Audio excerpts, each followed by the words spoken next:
Data, please. And the first thing we're going to talk about with data today is what is called a stem and leaf plot. No, yes, stem and leaf plot, yeah.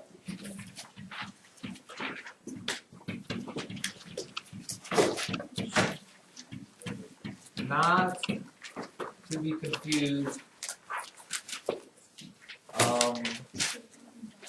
with the a line plot. Remember the line plot where you put X's above things? Stem and leaf plot's a little more complicated. And I guess to show stem and leaf plot, let's see if I can collect some data. I'll just take a red note here. Raise your hand if you know the age of your, let's just go your father. How old is your father? Don't say it till I ask you. Father's ages. Who's got it? Chloe? 38. 38. Lily? 37. 37. Ellie? 47. 47. Riv? 41. 41. Lillian? 33. 33. John? 47. 47. Anna? 51. 51. Brady? 39. 39. Leah? 40. 40. Jonah? 41. 41. Sam? 40. 40. Carolina? 48. 48. We got Ellie? 42. 42. Maybe just a couple more. John? 47. 47. Ronnie? 47. 47. Lacey? 37. 37. Ephraim? What's that? 40. Olivia? 40.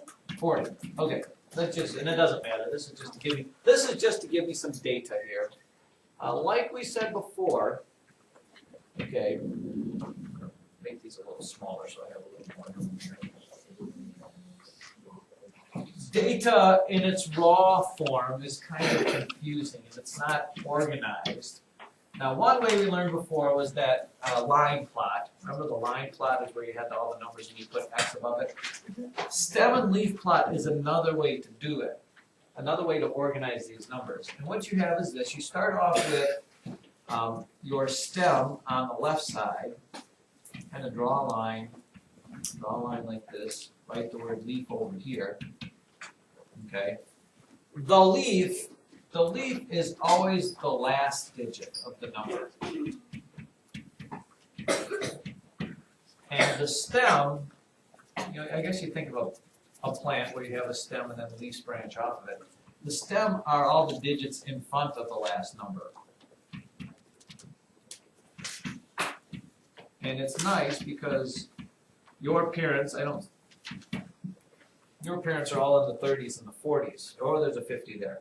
So we have as our beginning numbers, I have nothing to say, I'm in the 50 range there too. In front of all these numbers, we have numbers that are in the 30s, we have numbers in the 40s, and we have a couple actually in the 50s. Okay.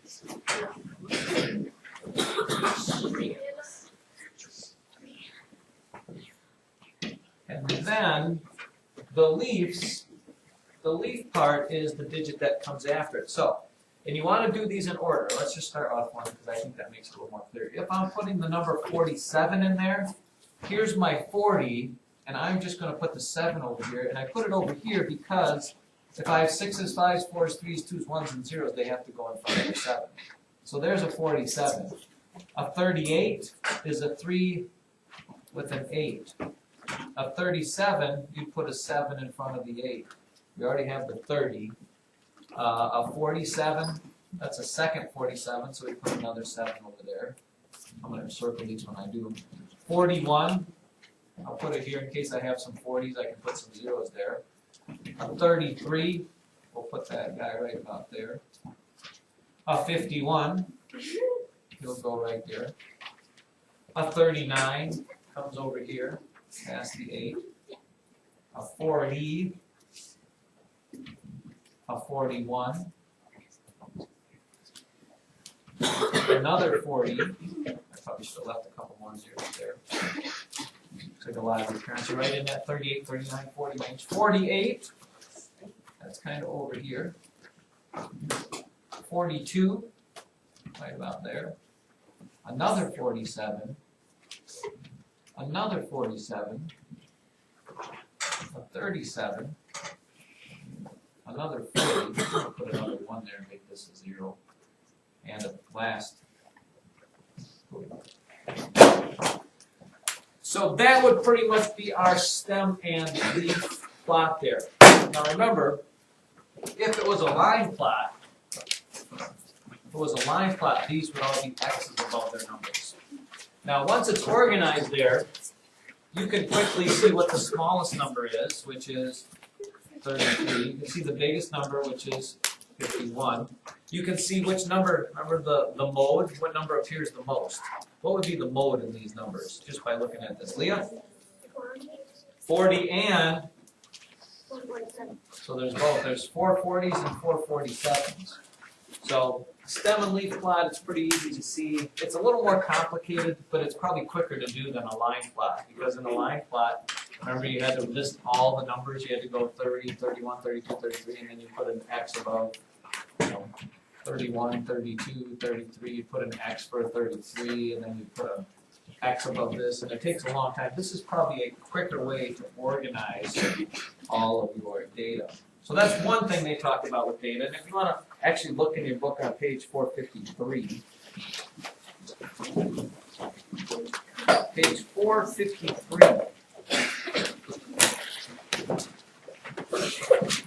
Actually, 452 first.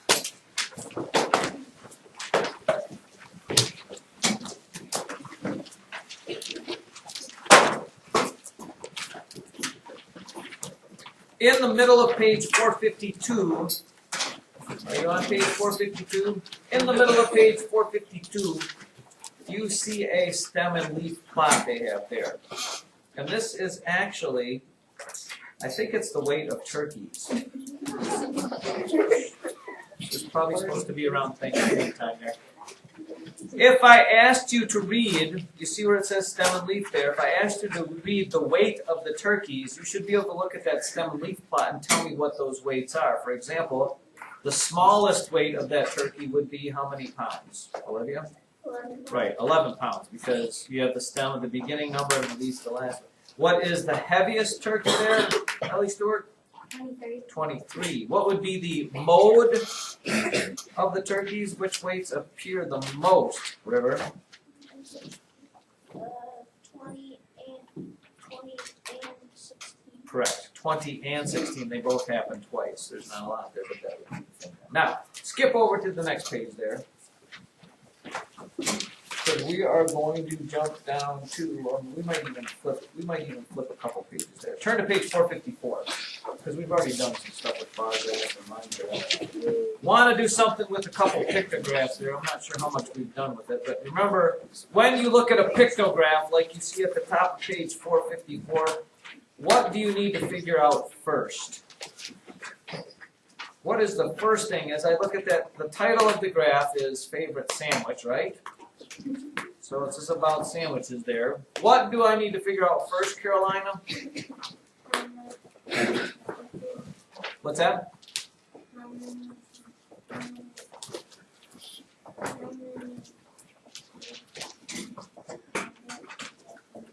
Right, I think you're saying it there. How much is each one of those sandwich pictures, how many do they really stand for? And if you look there, what does each sandwich stand for, Carolina? 4 of them. So let's answer the questions there. How many children like the grilled cheese sandwich there, based on that pictograph? The grilled cheese would be, Brendan? 40. 40 of them. How many prefer the smoked turkey? An ever pleasant crowd favorite. John Lake? 20 students. 20. And what about, oh wait, are we gonna draw a second picture graph? No, we're not gonna draw a second picture graph. Now, go down, yeah, I think you got picture graphs. Look at the circle graph down there. Have we taught circle graphs? What's that? Why would you use a circle graph for some things rather than a pictograph? What is the advantage of the circle/pie graph over a pictograph? Why do you suppose they used a circle graph there more so than a pictograph or even a bar graph? Brady? It shows like more so of what you've been doing. Like you can see like what you've done the most. Yeah. Anytime you're cutting up something whole and you want to see like what part you spend more time doing, you know, if you're doing your day, you know, school takes up about a third of your day. So when you have a pie graph, you can see what piece of your day, what are the bigger pieces there. So if you look at that pie graph they give you there, question number 9 says, on which 2 activities does Greg spend most of his time doing? Which pie pieces take up the most of the graph? Ephraim? Sleeping and playing. Sleeping and playing. Number 10, which activity takes about the same amount of time as sports? Which pie piece is about the same as sports? Sam? Reading. Reading. It helps that they have the same color too, doesn't it? Number 11, which activities take more time than sports? No people watch TV anymore. Do you watch TV? Is it like Netflix or Jonah, which one takes more than sports? Watching television, sleeping and playing. Yeah, watching television. And then it says list activities. Ooh, what activities, give me a couple different answers, would take about 12 hours, which is about half of a day. How many different ways could you split those circles in half? List. Trevor Westfall, what 2/3 activities would take about half the day? Sports, watching television and playing. That's one way. Yep, sports, watching TV, and playing. William? Sleeping, eating and reading. Sleeping, eating, reading. Another one? Kevin? From sports, sleeping and eating. Did we do sports, sleeping, and eating yet? No, that's I should tell you, what if I told you you could pick 3, but they couldn't be next to each other? wait. Well, obviously 2 of them would have to probably be next to each other, but all 3 of them couldn't be next to each other. Leah, what would you tell me? Sleeping and playing. Sleeping and playing. I think that would take up a touch more than half of the day. I think you'd have to go with something like what? I don't know if you can do it. Can you? Yeah. Ephraim? Playing and watching television. Playing and watching. Yeah, but that doesn't take up a half a day. You still need to read for a little bit or do some sports in there. Ellie Stewart? Eating, sports and playing. Eating, sports, and playing. Now, that couldn't be true either because eating is smaller than watching television, and watching television is smaller. I'm not so sure you can do it. Can you? Sam says Sleeping and watching TV. sleeping and watching TV. That's what I just said. You did say that? No, you said sleeping and playing. Yeah. You said sleeping. You said playing Yeah, and yeah. watching TV. That probably would maybe work. What did you say, Sam? Sleeping and watching TV. Sleeping and watching TV. It's a little bit bigger than this. It does. It probably does. All right. Now, on to something that I don't think we've talked about before. Write this down in your notes. Venn diagrams.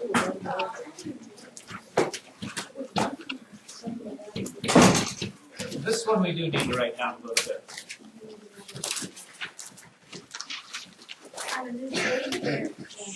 Yeah, or under data, it doesn't matter. We use Venn diagrams when categories that overlap. And with Venn diagrams, we use circles to help us out with those things. And they give an example there of, let's look, you can follow along with me on page 455. Suppose Karen, whoever he or she is, surveys his 21 classmates about family pets. Caleb asked whether they have a dog at home, and he asked whether they have a cat at home. If he asks you that, we should do that with, maybe we'll do that with you guys. Do you have a dog at home or cat at home? And like the book says, if you ask somebody that question, you have 4 choices. Either somebody has a dog, or somebody has a cat, or they have both, or they have neither. Okay? And the deal with this is, if you have both a dog and a cat, that overlaps. So here's kind of what it would look like if you were doing a Venn diagram of that. You've got a circle here that is all the people that have dogs. You've got a circle over here that is all the people that have cats. But there are going to be some people in the class that have both. So at some point, those 2 circles have to intersect so you can show how many people have both of those. And if you have, this would be the both.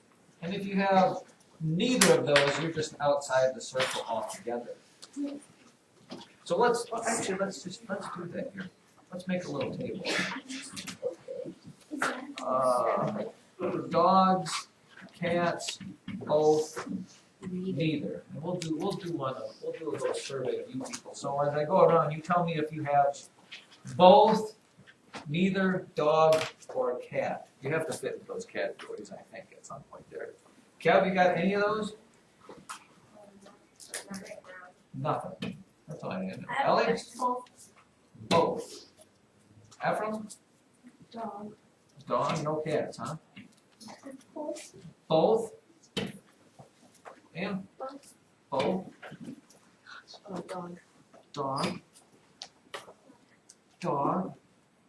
Move up those. Neither. Neither? See, we don't how we do it. Ronnie? Dog. Dog. Lee? Dog. Dog. I have a dog, but if you have a cat, does it count if it's like ran away and like comes back every once in a while? Yes, let's count that. So both. Liam? Both. Sam? None. None. Both. Both. Lilia?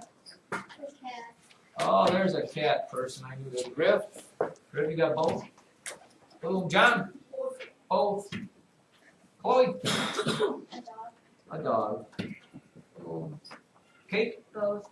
Both. I'm running out of room here. Neither. Lacey? Cat. There's another cat person there. Carolina? Both. Both. Brendan? Cat. Cat. Boom. Brendan? Did you say cat? And then, well, Kendall, you would be the same as your brother, which was what? Neither right now. Alright, so if we're putting numbers in the places where they go, we have 6 people who just have dogs. It doesn't look very good. Go get rid of that. Maybe we'll put it in blue. We have 3 people who just have cats.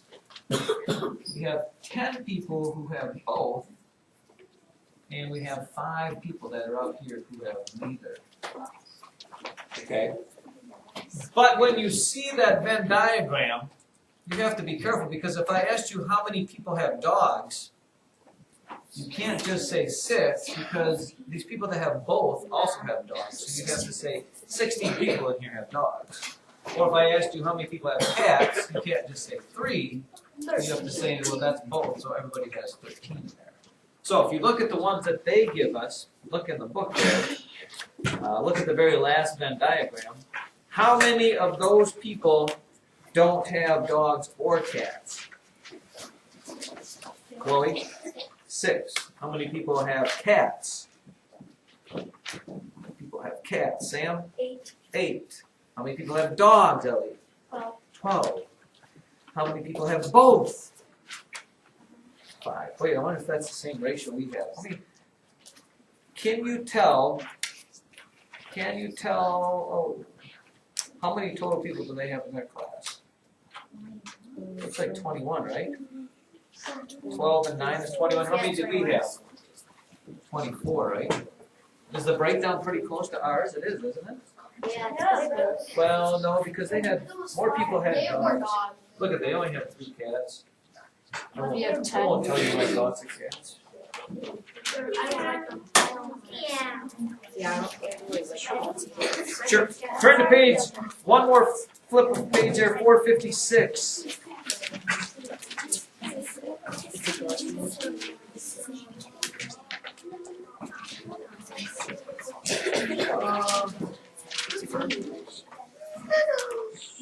No, I think we'll stop there. I'm just going to give you a quiz and we'll call it a day. How's that? Yay!